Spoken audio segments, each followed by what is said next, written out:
कहते हैं ना कि रिश्ते कभी कभी धागे की तरह होते हैं। कभी उलझ जाते हैं, कभी सुलझ जाते हैं। आज की कहानी है एक दर्जी बहू की, जिसने अपनी सास के लिए एक नीला सूट सिला। पर क्या आप जानते हैं कि इस एक सूट ने कैसे पूरे घर का नक्शा ही बदल दिया। अरे हाय राम, ये क्या बनाया है तूने? कैसा लग रहा है? मैंने रात भर जाग कर बनाया है। हाँ हाँ, दिख रहा है। लगता है जैसे बोरे का कवर सील दिया हो। मम्मी जी, ये क्या कह रही हैं आप? सच कह रही हूँ बेटी, ये सूट तो मुझे फिट ही नहीं आएगा। तू कितना कपड़ा बचाने की कोशिश कर रही थी, हैं? मम्मी जी, मैंने आपकी साइज के हिसाब से ही बनाया है। मेरी साइज? अरे मैं हाथी हूँ क्या? इतना टाइट क्यों बनाया है? टाइट? ये तो लूज है। आजकल का फैशन है। फैशन? मैं कोई हीरोइन लग रही हूँ तुझे? मुझे ऐसे कपड़े नहीं पहनने। तो फिर आपने कहा ही क्यों था कि मैं आपके लिए सूट बनाऊं? मैंने कहा था बनाने को, लेकिन ऐसा टेंट जैसा सूट बना दिया है, ये नहीं कहा था। और यहीं से शुरू हुई साल की सबसे बड़ी जंग। एक तरफ दर्जी बहू, दूसरी तरफ नकचड़ी सास, बीच में फंसा बेचारा राहुल। राहुल ऑफिस से घर आया ही था। अरे क्या हो रहा है यहाँ? आवाजें बाहर तक सुनाई दे रही हैं। राहुल बेटा, देख तेरी पत्नी ने क्या बनाया है मेरे लिए। देखिए ना, मैंने कितनी मेहनत से बनाया है और मम्मी जी को पसंद ही नहीं आ रहा है। अरे रुको रुको, पहले मुझे तो देखने दो सूट। वाह प्रिया, बहुत अच्छा बनाया है। और मम्मी, आप भी कितनी अच्छी लगेंगी इसमें। तू सच कह रहा है बेटा? देखा मम्मी जी? लेकिन एक बात है मम्मी, आप एक बार पहनकर तो देखिए। नहीं पहनना मुझे ये टेंट। टेंट? अब तो हद हो गई। अरे यार तुम दोनों रुको, मम्मी आप पहनिए। प्रिया तुम भी अपने गुस्से पर काबू रखो। राहुल की कोशिशों के बावजूद भी स्थिति और भी बिगड़ रही थी। सास बहू की नोक झोंक अब तूफान का रूप ले रही थी। और सुन, अगली बार ना मेरे लिए कुछ मत बनाना। ठीक है मम्मी जी, मैं अपनी मेहनत किसी और पे लगाऊंगी। आपके लिए मैं कुछ भी नहीं सीलूंगी। हाँ हाँ, जाकर बाजार से सिलवा लूंगी। बहुत अच्छा। आपको मेरी मेहनत की कोई कदर नहीं है। अरे यार ये क्या हो रहा है, एक सूट के लिए इतनी लड़ाई। तू अपनी बीवी को समझा। आप अपनी मम्मी को बोलिए। हाय भगवान, मैं क्या करूं। रात भर राहुल ने सोचा और एक शानदार प्लान बनाया। आखिर एक अच्छे पति और बेटे का फर्ज भी तो होता है। राहुल दोनों को अलग अलग बुलाता है। मम्मी एक बात बताइए, प्रिया कितनी मेहनत करती है आपके लिए? हाँ, वो तो अच्छी है बेटी। और प्रिया तुम बताओ, मम्मी कितना प्यार करती हैं तुमसे? हाँ, वो तो हाँ, बहुत प्यार करती हैं। तो फिर एक छोटी सी बात पर इतनी लड़ाई क्यों? देखिए मैं आप दोनों से कुछ कहना चाहता हूँ। और अब वो पल आया है जब सच्चाई सामने आने वाली थी। मम्मी, प्रिया ने पूरी रात जागकर आपके लिए सूट बनाया। उसने आपकी हर पसंद का ख्याल रखा। मैंने तो बस और प्रिया, मम्मी का इंटेंशन बुरा नहीं था, वो बस परफेक्ट चाहती थी। आह, मुझे लगा मम्मी जी को मेरा काम पसंद नहीं आया। अरे नहीं बेटी, मुझे लगा तूने जल्दबाजी में बनाया है। और यहीं पर वो जादू हुआ जिसका इंतजार था। दो दिलों के बीच पुल बनने वाला था। मम्मी जी, मैं सिर्फ आपको खुश करना चाहती थी। अरे मेरी बच्ची, मैं तो बस डर गई थी कि कहीं सूट फिट ना आए। अगर फिट नहीं आता तो मैं फिर से बना देती ना। और मैं तेरी मेहनत को समझ ही नहीं पाई। अब ये हुई ना बात। कभी कभी छोटी सी गलतफहमी बड़ी लड़ाई का रूप ले लेती है। पर जब प्यार सच्चा हो तो हर समस्या का हल निकल जाता है। चल बेटी, मैं इस सूट को पहन कर देखती हूँ। जी मम्मी जी, और अगर कुछ एडजस्टमेंट चाहिए तो बता देना। वाह मम्मी, बहुत खूबसूरत लग रही हैं आप। सच में? प्रिया, तूने तो कमाल कर दिया है।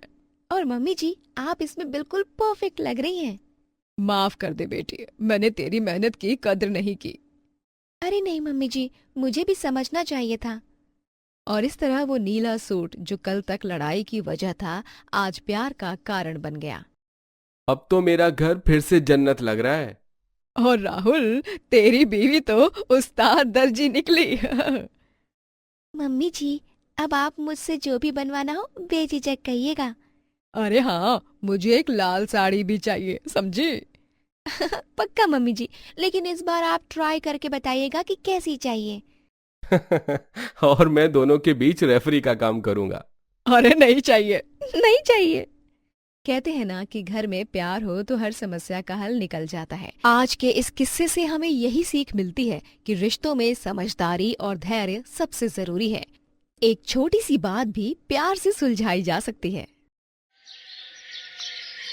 सुधा की शादी को 7 साल हो चुके थे, लेकिन उसकी गोद अभी भी सूनी थी। समाज के लोग उसे ताने मारते रहते थे। अरे सुधा, अभी तक कोई खुशखबरी नहीं। लगता है तुम्हारे नसीब में माँ बनना ही नहीं लिखा। काकी, भगवान की जो मर्जी, हम क्या ही करें। सुधा, इन बातों पर ध्यान मत दो। हम दोनों एक दूसरे के लिए पूरे हैं। बच्चे तो भगवान की देन है। राम जी, कभी कभी लगता है जैसे मैं अधूरी हूं। लेकिन भगवान के घर देर है, अंधेर नहीं। एक दिन सुधा के जीवन में वो मोड़ आया जिसका वो इंतजार कर रही थी। अरे, ये कौन सा बच्चा है, इतनी देर से रो रहा है? माँ, मुझे माँ चाहिए। माँ कहाँ है? अरे अरे बेटा, तुम यहाँ अकेले क्यों हो? तुम्हारे माँ पापा कहाँ हैं? पता नहीं बहन जी, सुबह से यहीं है, शायद कहीं से भटक गया है। अरे छोड़िए, पुलिस देख लेगी। सुधा का दिल भर आया। उस मासूम बच्चे के रोते हुए चेहरे को देख उसकी ममता जाग गई। हे भगवान, यही तो वो मासूमियत है जिसके लिए मैं तरस रही थी। सुधा राज को पुलिस स्टेशन ले गई और गुमशुदगी की रिपोर्ट लिखवा दी। देखिए बहन जी, 15 दिन में कोई नहीं मिला तो उसे बाल गृह भेजना होगा। सर, क्या मैं इसे अपने साथ रख सकती हूँ? हाँ, लेकिन हर हफ्ते यहाँ आकर बताना होगा। रिपोर्ट दर्ज करवाने के बाद वो राज को अपने घर ले आई। उस दिन से राज को एक माँ मिली और सुधा को मातृत्व का सुख। सुधा, ये क्या? राम जी, ये भगवान का दिया हुआ उपहार है। माँ, माँ। उस दिन सुधा की आंखों में पहली बार माँ बनने की खुशी के आंसू थे। सुधा, लगता है भगवान ने तुम्हारी सुन ली। राज के आने के 3 महीने बाद एक और खुशखबरी आई। सुधा गर्भवती थी। बधाई हो सुधा जी, आप माँ बनने वाली हैं। सच में डॉक्टर साहब? सुधा, ये तो चमत्कार है। राज के आने के बाद हमारे घर में कितनी खुशियां आई हैं। माँ, आप रो क्यों रही हैं? खुशी के आंसू है बेटा, तुम्हारा एक छोटा भाई आने वाला है। 9 महीने बाद अर्जुन का जन्म हुआ। अब सुधा के पास 2 बेटे थे। खुशियों के ये दिन ज्यादा दिन नहीं चले। राज के 8 साल होने पर पूरे परिवार को एक बहुत बड़ा झटका लगा। सुधा, मेरी तबीयत बहुत खराब है। अब लगता है नहीं मैं बच पाऊंगा। बहुत देर हो गई है, इनकी बीमारी काफी गंभीर हो गई है। फिर भी हम पूरी कोशिश करेंगे।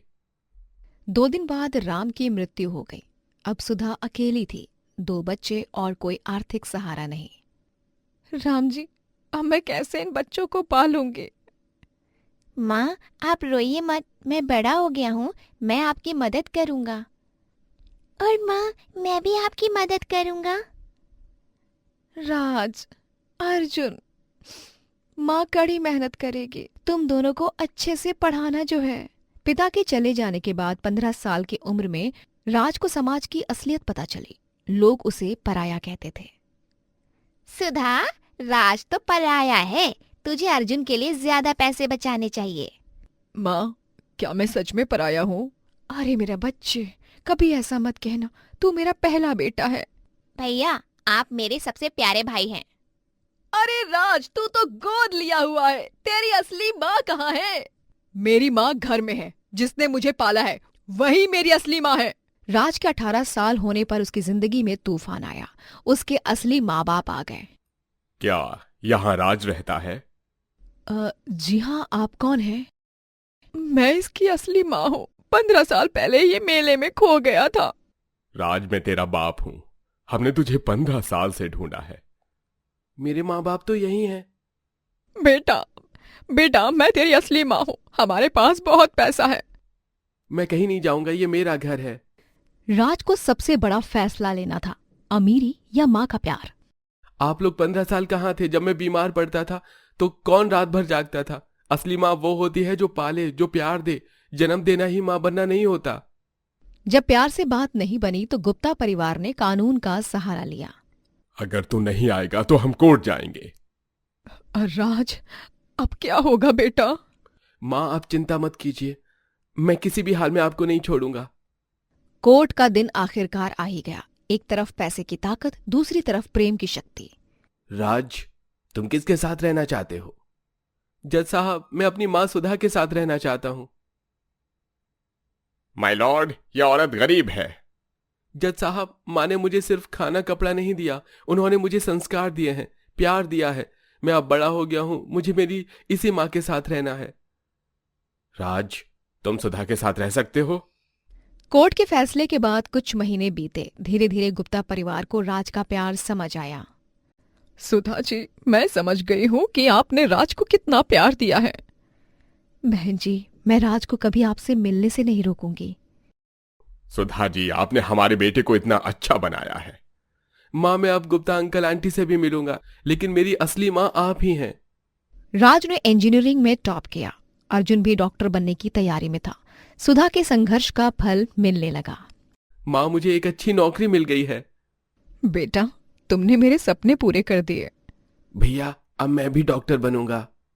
माँ, अब मैं आपकी सारी परेशानियां दूर कर दूंगा। माँ जी, राज ने मुझे आपके बारे में बहुत बताया है।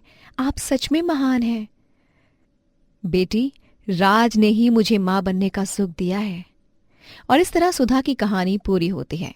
एक गरीब औरत जिसने साबित किया कि माँ का प्यार किसी दौलत से कम नहीं होता। मुझे दुनिया की सबसे अच्छी माँ मिली है। सुधा ने दो परिवारों को जोड़ दिया। ये कहानी हमें सिखाती है कि प्रेम से बड़ी कोई ताकत नहीं होती। मातृत्व सिर्फ जन्म देने से नहीं, बल्कि प्रेम से पालने से आता है। इसीलिए कहते हैं, माँ का दिल सबसे बड़ा होता है, उसमें सबके लिए जगह होती है। दिल्ली की एक छोटी सी झुग्गी में रहता था 12 साल का अर्जुन। सुबह की पहली किरण के साथ ही वो अपना फटा सा बोरा लेकर सड़कों पर निकल जाता था, कूड़ा बीनने के लिए। लेकिन उसके छोटे से दिल में बड़े सपने थे। अर्जुन बेटा, खाना खा के जाना। माँ, मैं जल्दी वापस आऊंगा। आज ज्यादा कूड़ा मिलेगा तो अच्छे पैसे मिलेंगे। बेटा, तू तो कहता था ना कि बड़ा होकर फौजी बनेगा, देश की सेवा करेगा। हाँ माँ, जरूर बनूंगा। ये काम तो बस कुछ दिन का है माँ। जब तक पापा का इलाज चल रहा है, मैं घर चलाऊंगा। अर्जुन के पिता पिछले साल से बिस्तर पर थे। घर की जिम्मेदारी इस छोटे से कंधों पर आ गई थी, लेकिन वो हार मानने वाला नहीं था। माँ, जब पापा काम करते थे तो कहते थे ना, घर का मर्द कभी हार नहीं मानता। अब मैं घर का मर्द हूं माँ। बेटा, तू तो सपने देखता था ना फौजी बनने के। अब देख क्या हालत हो गई हमारी। माँ, ये सब अस्थाई है। मैं तिरंगा जरूर फहराऊंगा एक दिन, बस थोड़ा इंतजार कर। अर्जुन बेटा, मैं तेरे लिए कुछ नहीं कर पा रहा। पापा, आप बस ठीक हो जाइए, बाकी सब मैं संभाल लूंगा। आपने सिखाया है ना, हिम्मत वाले हार नहीं मानते। सड़क पर कड़ी दोपहरी के बीच अर्जुन की नजर सामने पड़ती है। एक ऑफिस के अंदर लहरा रहे तिरंगे पर उसने मन ही मन में बोला, एक दिन मैं भी उस तिरंगे को छूऊंगा, उसको सामने से सलामी दूंगा, जैसे टीवी में फौजी अंकल को मैंने करते देखा है। अरे कूड़े वाले, तू फौजी बनेगा? बड़ा आया। हंस ले भाई, एक दिन तेरा भी सलाम लूंगा मैं। अरे अर्जुन, तू रोज यहाँ से गुजरता है, हमेशा मुस्कुराता रहता है। अरे इतनी मुसीबत में भी हिम्मत कैसे रखता है? अंकल, माँ कहती है कि भगवान उसी की मदद करता है जो हिम्मत रखता है। तभी अचानक वहीं पास में कुछ गुंडे एक आदमी को चाकू दिखा के डरा रहे थे। तू बहुत कुछ जान गया है, अब तुझे हम यहाँ से जिंदा नहीं जाने देंगे। भाई, मैं तो यहाँ से सिर्फ गुजर रहा था, मुझे कुछ नहीं पता। अरे बहुत होशियार बनता है, मगर अफसोस अब कुछ बहुत देर हो गई है, अब कुछ नहीं होगा। अरे ये लोग इस अंकल को क्यों परेशान कर रहे हैं? मुझे कुछ करना होगा। अरे छोड़ो उनको, नहीं तो मैं इसी झाड़ू से तुम सबको पीट पीट के तुम्हारा भरता बना दूंगा। अर्जुन की बात सुन के सारे गुंडे उसकी तरफ बढ़े। तभी पुलिस आके उन्हें पकड़ के जेल ले गई। बेटा, तुमने मेरी जान बचाई है, लेकिन तुमने पुलिस को कब बुलाया? अरे अंकल, वो जब मैंने देखा कि वो आपको जान से मारने वाले थे, तभी मैंने डायल 100 पर शिकायत कर दी थी। वाह बेटा, कमाल कर दिया तुमने तो। वैसे तुम्हारे अंदर इतनी हिम्मत कहाँ से आई? अंकल, माँ कहती है अगर किसी की मदद कर सको तो जरूर करो, भगवान खुश होता है, और जब भगवान खुश होता है तो वो आपकी जिंदगी को आसान कर देता है। वाह बेटे, तुम्हारा नाम क्या है और ये तुम क्या कर रहे थे यहाँ? जी, मेरा नाम अर्जुन है। मैं कूड़ा बीनने का काम करता हूँ। इतनी छोटी उम्र में ये काम? घर में कौन है तुम्हारे? माँ और पापा है। पापा बीमार है, दवाई के लिए पैसे चाहिए। माँ भी काम करती है लेकिन कम पड़ जाता है। आह, बेटा तुम जानते हो तुमने आज क्या किया है? तुमने एक पुलिस अधिकारी की जान बचाई है। आप पुलिस हैं? सच में? हाँ बेटा, और तुम्हारी इस हिम्मत की वजह से कई और लोगों की जान बच सकती है। वाह, मैंने सच में पुलिस अंकल की मदद की। माँ को बताऊंगा तो कितनी खुश होंगी।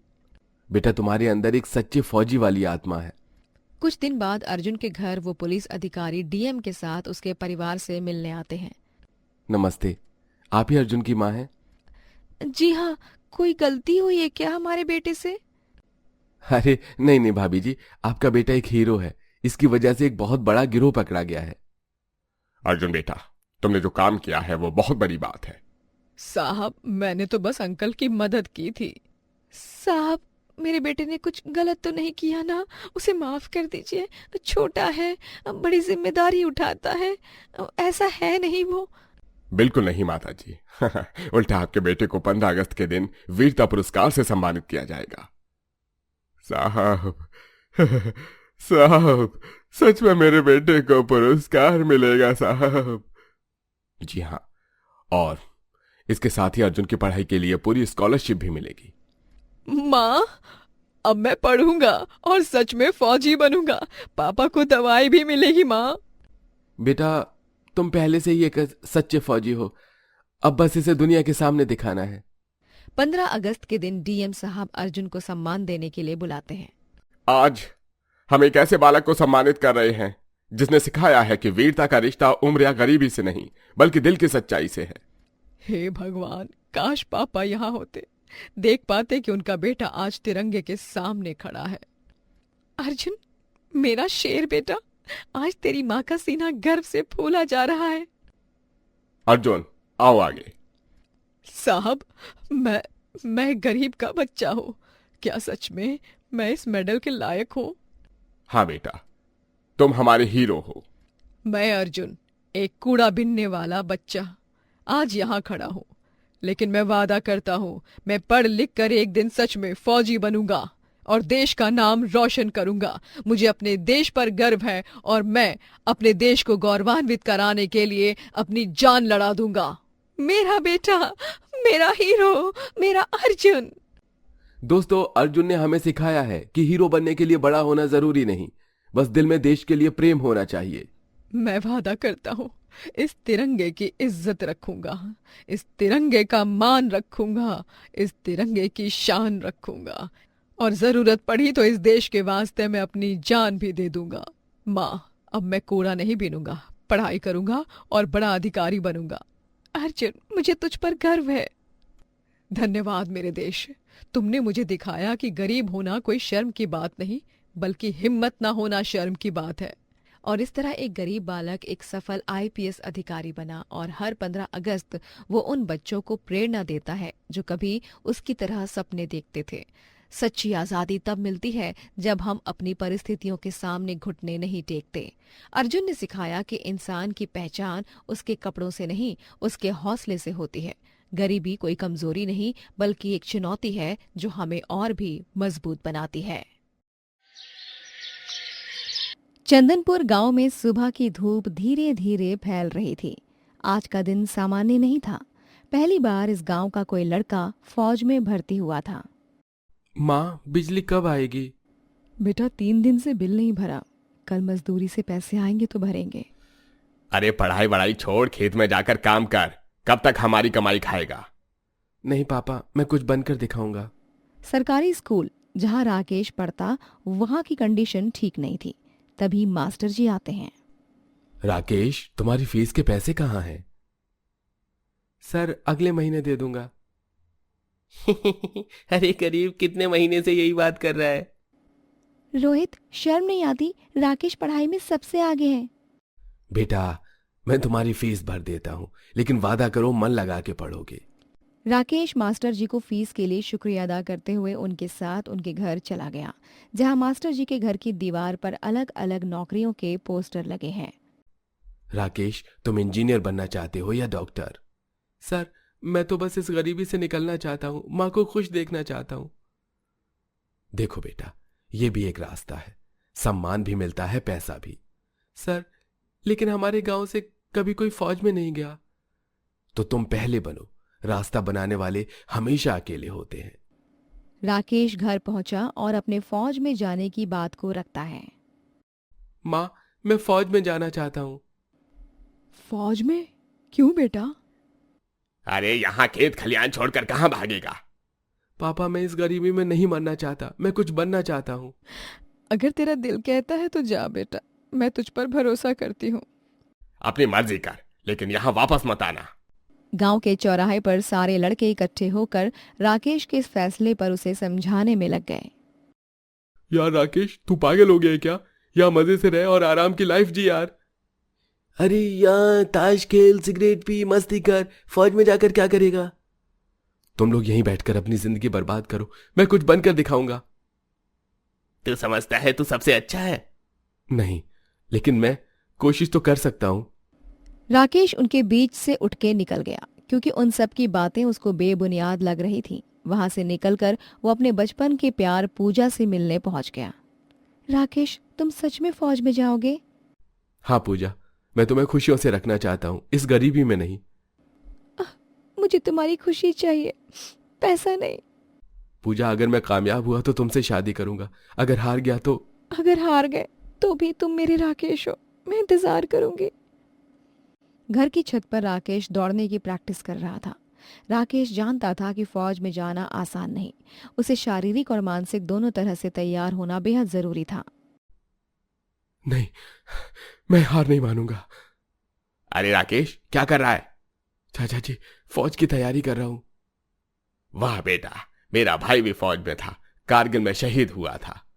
सच में? आपने पहले क्यों नहीं बताया? कभी मौका नहीं मिला, लेकिन तू अच्छा कर रहा है, मुझे तुझ पर भरोसा और गर्व दोनों है मेरे बेटे। आखिरकार वो दिन भी आ गया जब राकेश अपनी पहली परीक्षा देने जिला मुख्यालय पहुंच गया, जहां हॉल पूरा भीड़ से भरा था। सभी अभ्यर्थी ध्यान दें, यह सिर्फ परीक्षा नहीं, आपकी जिंदगी का इम्तिहान है। भगवान, मेरी मदद करना। यार तू भी यहाँ तेरे जैसा गरीबी फौज में जाने का सपना देखता है? हाँ भाई, गरीबी कोई गुनाह नहीं है। एग्जाम खत्म होने के कुछ महीने बाद ही उसका नतीजा सामने आ गया, जहां राकेश को बहुत बड़ा झटका लगा। राकेश फिजिकल टेस्ट में फेल हो गया। मैं हार गया पूजा, शायद पापा सही कह रहे थे। राकेश, एक बार हारने से कुछ नहीं होता, कोशिश करते रहो। बेटा तुम निराश न हो, अरे पहली बार में कौन पास होता है?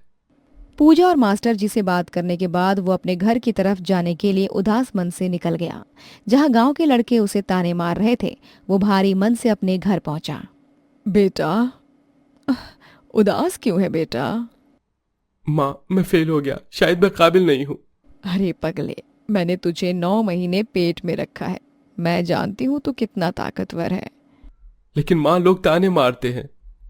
लोग तो उसे ही ताने मारते हैं बेटा जो कुछ करने की कोशिश करता है, जो कुछ नहीं करता है ना, उसकी तो कोई बात ही नहीं करता। माँ के शब्दों ने राकेश को नई ताकत दी। वो पहले से भी ज्यादा अब कड़ी मेहनत करने लगा। वाह बेटा, यही तो जुनून चाहिए। चाचा जी, इस बार मैं जरूर निकलूंगा। बेटा, मैं तुझे अपने भाई का लॉकेट देता हूँ, ये तेरे काम आएगा। राकेश की ये दूसरी परीक्षा थी, वही परीक्षा केंद्र, लेकिन इस बार राकेश पूरी तरह से तैयार है। राकेश कुमार, तुम दोबारा आए हो? जी सर, इस बार मैं पूरी तैयारी के साथ आया हूँ। अच्छी बात है, दिखाओ क्या है दम तुम में। इस बार राकेश ने सभी टेस्ट पास किए, उसकी मेहनत रंग लाई। राकेश का नाम लिस्ट में आ गया था। वो खुशी से उछलता हुआ अपनी माँ को तुरंत कॉल करता है। माँ, मैं सिलेक्ट हो गया, मैं फौजी बन गया। बेटा, तूने मेरा सर ऊंचा कर दिया बेटा। मुझे तुझ पर गर्व है बेटा। राकेश, मुझे पता था तुम कर सकते हो राकेश। आज हमारे गांव का पहला लड़का फौज में जा रहा है। यार राकेश, माफ कर देना, हमने तुझे डिमोटिवेट किया था। कोई बात नहीं मनोज, तुम भी कोशिश करो। यार अब मैं भी फौज में जाने की सोच रहा हूँ। फौज के एकेडमी में कड़ी ट्रेनिंग का दौर शुरू हो गया। राकेश, तुम्हारी बैकग्राउंड देखा है, गरीब घर से आए हो। जी सर, लेकिन अब मैं किसी से कम नहीं। अच्छी बात है, यहां सिर्फ मेहनत देखी जाती है, पैसा नहीं। राकेश की मेहनत देखकर सभी प्रभावित थे। वो बेस्ट कैडेट बना। राकेश ने अपनी पहली सैलरी घर पर भेजी। प्रिय माँ, ये मेरी पहली सैलरी है। अब आपको किसी की मजदूरी नहीं करनी पड़ेगी। मेरा बेटा कितना बड़ा हो गया है। राकेश को कहना मैंने गलत कहा था, मुझे माफ कर दे। राकेश की सफलता देखकर गांव के और भी लड़कों में जुनून जागा। यार अब मैं भी तैयारी कर रहा हूँ, मुझे भी राकेश जैसा बनना है। अब तो हर साल हमारे गांव से कोई ना कोई फौज में जाएगा। राकेश छुट्टी लेकर यूनिफॉर्म में पूजा से मिलने जाता है और उससे शादी की बात करता है। पूजा मुस्कुराकर हाँ बोल देती है और घर वाले भी इस रिश्ते से खुश नजर आ रहे हैं। राकेश अपने घर से निकलकर अपने गांव के लोगों और बच्चों से मिलकर उनको आगे बढ़ने में मदद करता है। और इस तरह चंदनपुर गांव के गरीब लड़के राकेश ने सबको दिखाया कि हालात आपको नहीं, आप अपने हालात को बनाते हैं। आज उस गांव से हर साल फौज में लड़के जाते हैं। राकेश सिर्फ एक सैनिक नहीं, एक प्रेरणा बन गया। ये कहानी है बनारस की गलियों में रहने वाली लड़की मीरा की। जन्म से गरीब लेकिन दिल से अमीर, लेकिन किस्मत को कुछ और ही मंजूर था। तभी तो पाई पाई जोड़ने वाली लड़की को सीधे मिला सोने की महल वाला ससुराल। वो कैसे, चलिए जानते हैं। माँ, दवाई के पैसे हो जाएंगे, बस एक और ब्लाउज सील देती हूँ। बेटी रात दिन काम करती है, आंखें खराब हो जाएंगी तेरी। मीरा, आज मजदूरी कम मिली है बचवा। पापा परेशान काहे होते हैं? आपके पास आपकी बेटी है अभी, हम मिलकर सब संभाल लेंगे। घर से कुछ दूरी पर मीरा अपने काम से गई। तभी उसकी नजर एक आदमी पर पड़ी जो जमीन पर गिरा हुआ था। अरे, ये अंकल जी को क्या हुआ? इनकी तो सांस ही नहीं आ रही। कोई गरीब आदमी है शायद, छोड़ दे, अपना काम देख। पागल है क्या आप? ऐसे कौन बोलता है? मदद नहीं कर सकते तो फालतू की बात मत करिए और ज्यादा भीड़ मत लगाओ। हटो। ऑटो, ऑटो, अरे ऑटो ले भैया, रुको तो। भैया जल्दी अस्पताल ले चलो इन्हें। अब इनको सही समय पर ले आई हैं। इनको हार्ट अटैक आया है, तुरंत ऑपरेशन करना होगा जिसके लिए 2 लाख रुपए लगेंगे। क्या? इतने सारे पैसे? ठीक है, आप करिए डॉक्टर साहब, पैसों का इंतजाम हो जाएगा। इनकी जान ज्यादा कीमती है। बेटी, तुमने हमारी जान बचाई है। कौन हो तुम? जी मैं मीरा हूँ। आप ठीक है ना? बस यही जानना चाहती थी। तुमने अपने जेवर बेचे मेरे लिए, लेकिन क्यों? जी, इंसान की जान से बड़ा कोई जेवर नहीं। आप किसी के पिता होंगे, किसी के पति, उनका क्या होता, ये सोच के मैंने मदद की। बेटी, तुम जैसे लोग आजकल कहाँ मिलते हैं। मैं तुम्हारा कर्जदार हूँ। मैं तुम्हें अपने घर की बहू बनाना चाहता हूँ। मेरा बेटा अर्जुन है, तुम्हारी शादी उससे कराना चाहता हूँ। लेकिन हम तो बहुत गरीब हैं, और आप कहाँ, हम कहाँ सेठ जी? अमीरी गरीबी तो दिल की होती है बेटी, और तुम्हारा दिल सोने से भी कीमती है। शादी के बाद जब मीरा ससुराल पहुंची तो हैरान रह गई। हर चीज सोने की थी। ये तुम्हारा कमरा है, यहाँ सब कुछ सोने का है, एकदम कीमती, सोच समझ कर इस्तेमाल करना। मीरा, पिताजी ने तुम्हारे लिए खास तौर पर यह सब बनवाया है। तुम हमारी घर की लक्ष्मी हो, और ये सारे गहने और कपड़े सब सोने के हैं। यहाँ तक कि साड़ी में भी सोने के जरी का काम हुआ है। ये सारी कीमती चीजें सब तुम्हारे लिए। इतना सोना मैंने कभी सोचा भी नहीं था, लेकिन इतनी कीमती चीजों की तो मुझे आदत नहीं है। भाभी, सब धीरे धीरे हो जाएगा।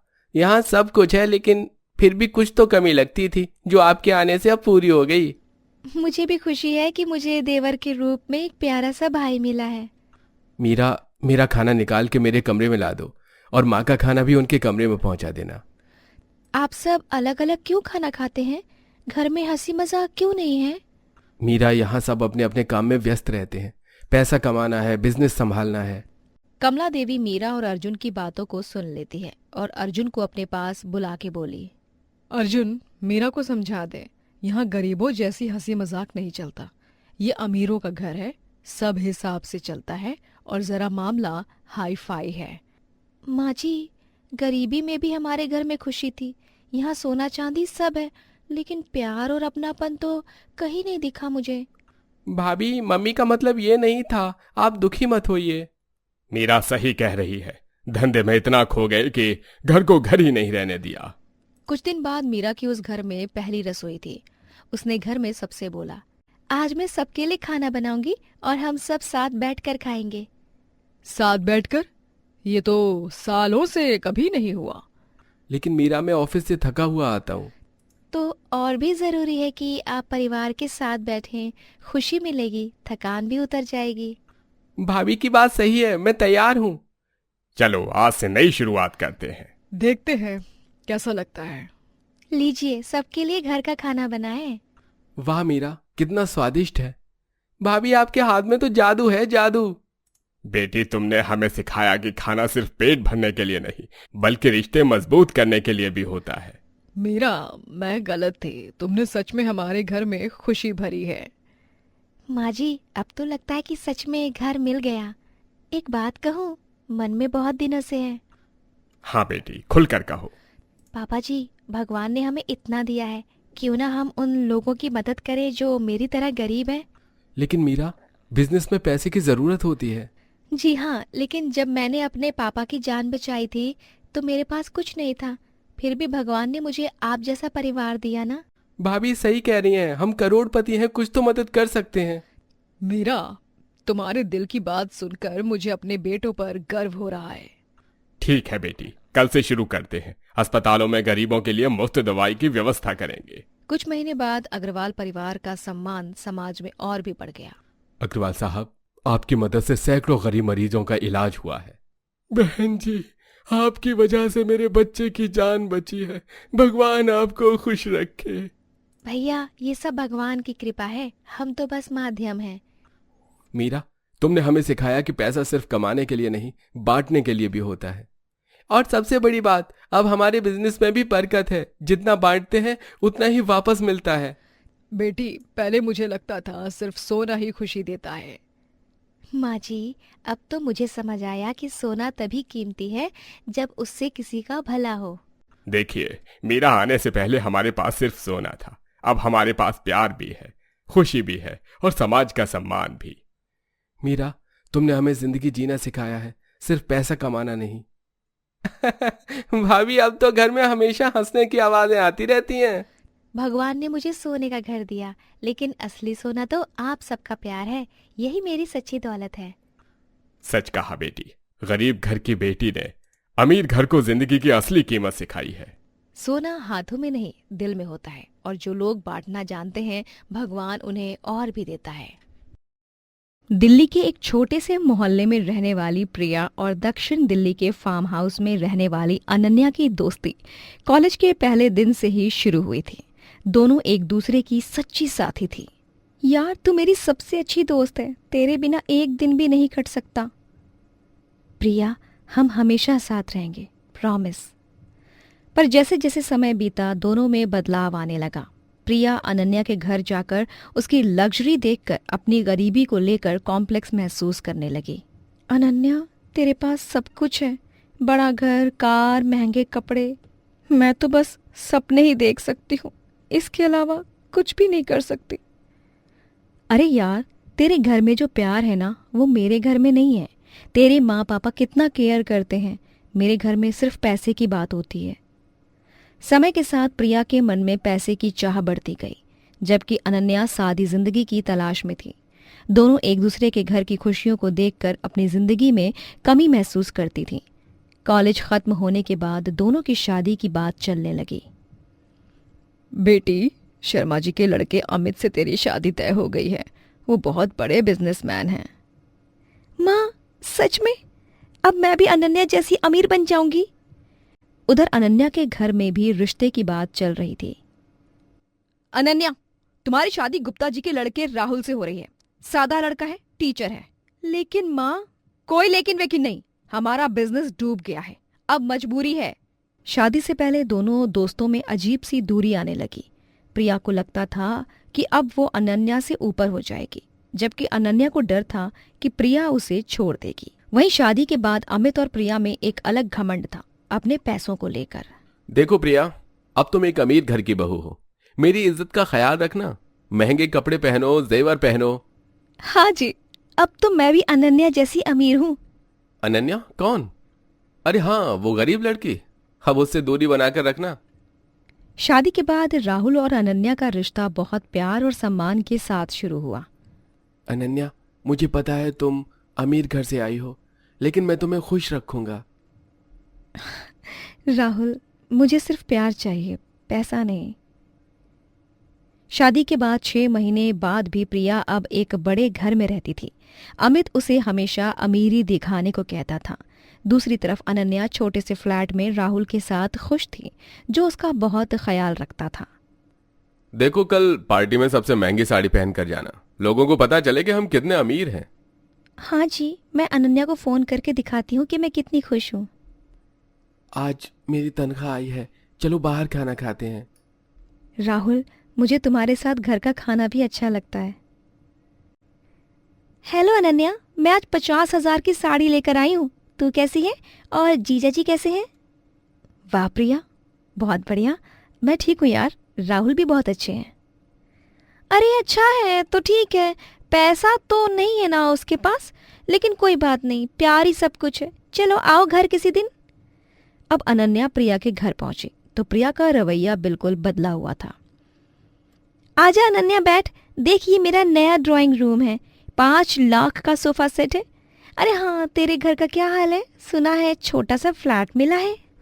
हाँ प्रिया, लेकिन मैं बहुत खुश हूँ, राहुल बहुत अच्छा है। अच्छा है तो ठीक है, पैसा तो नहीं है उसके पास। अनन्या को प्रिया के शब्दों से गहरा दुख हुआ। वो चुपचाप घर चली गई। वहीं 1 साल बाद अमित के व्यापार में बड़ा नुकसान हुआ।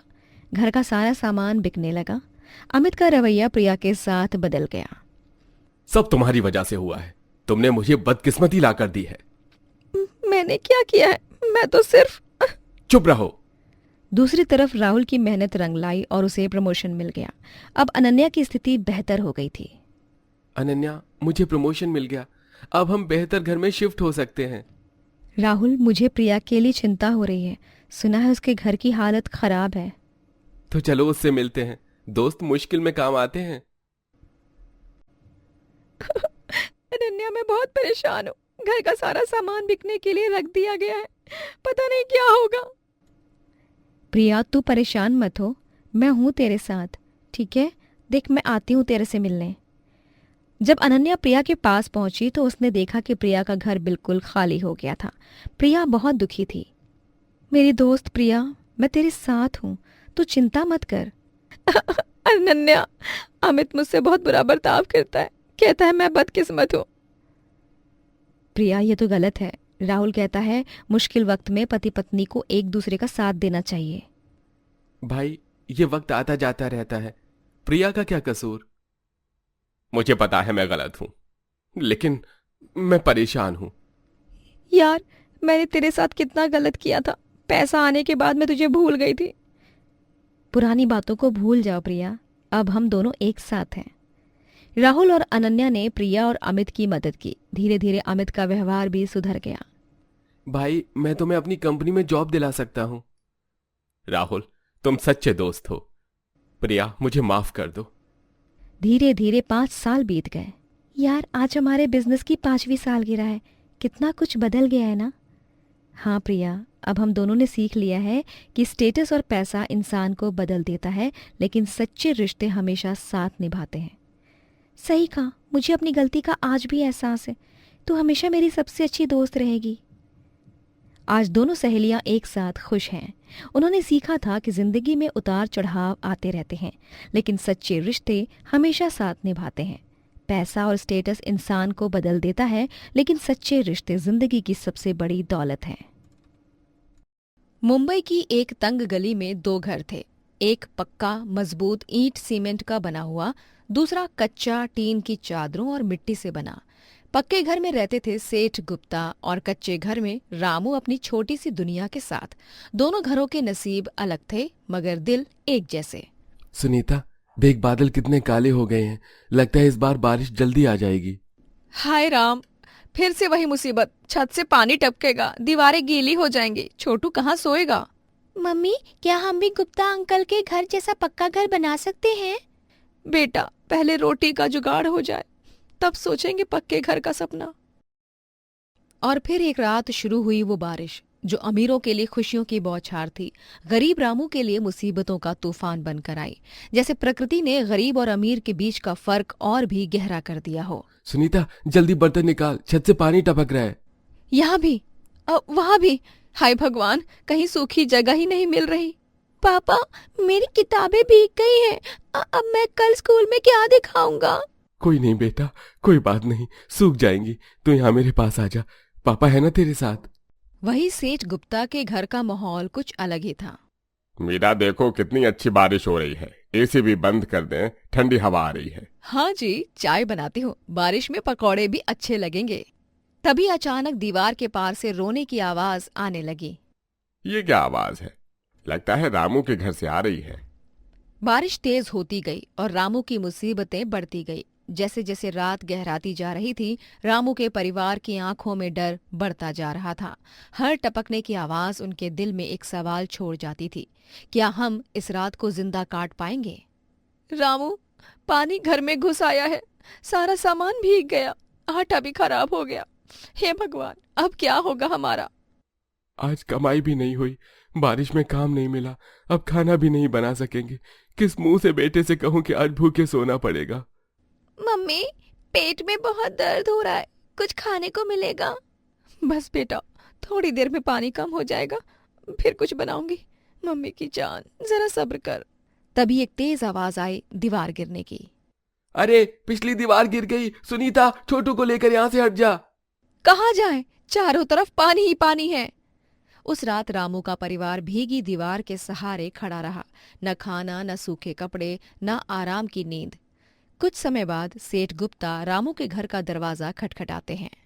रामू, रामू, दरवाजा खोलो। जी सेठ जी, आइए। हे भगवान, ये क्या हाल है तुम्हारा?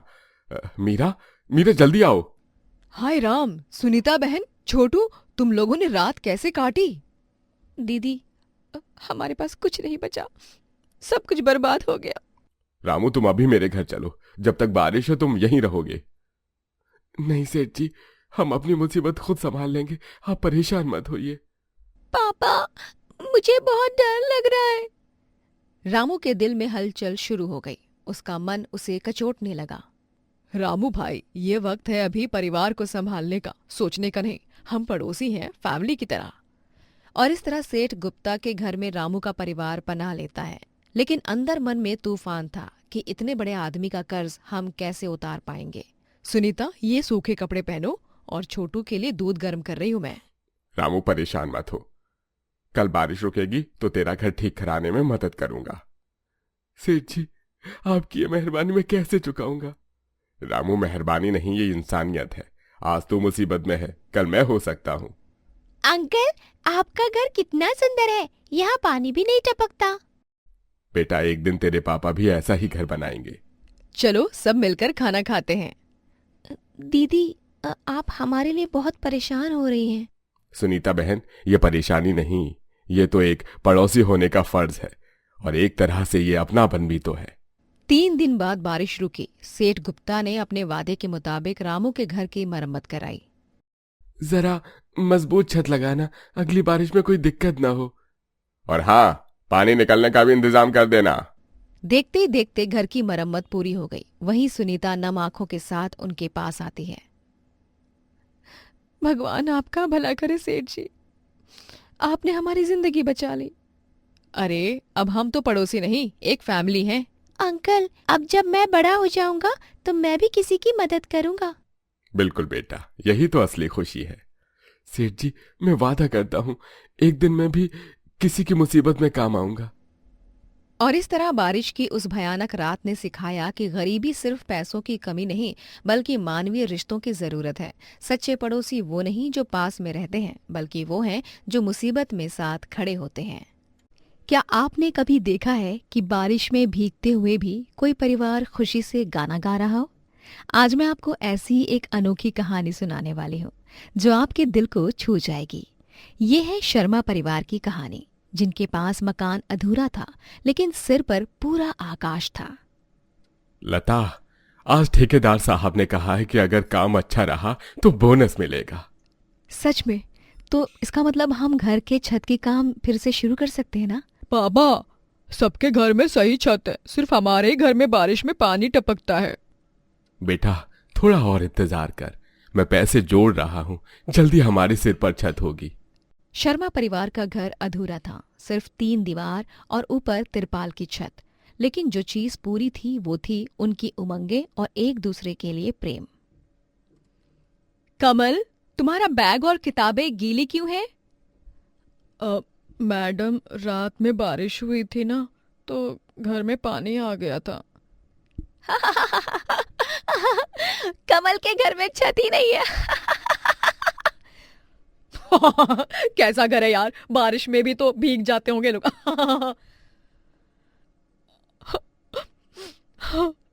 हाँ, हम भीग जाते हैं, और क्या ही कर सकते हैं। कमल के साथ साथ छवि का हाल भी स्कूल में कुछ ऐसा ही था। सारे बच्चे क्लास में उसे उसकी गरीबी के लिए चिढ़ाते थे। छवि, तुम्हारी किताब पर पानी के दाग क्यों है? रात में बारिश हुई थी। अरे यार, छवि के घर में छत ही नहीं है, बारिश में कैसे रहते होंगे? हाय रे, घर कैसा है ये, तिरपाल लगा के रहते हैं। तो क्या हुआ, हमारे पास छत नहीं है तो क्या गलत है? अरे नाराज क्यों हो रही हैं? हम तो मजाक कर रहे थे। ये मजाक नहीं है। तुम्हें पता नहीं है कैसा लगता है जब बारिश में सब कुछ भीग जाता है। छवि के छोटे से दिल में बड़ा दुख था। वो अपनी गरीबी पर शर्मिंदा थी और दोस्तों के सामने अपमानित महसूस करती थी।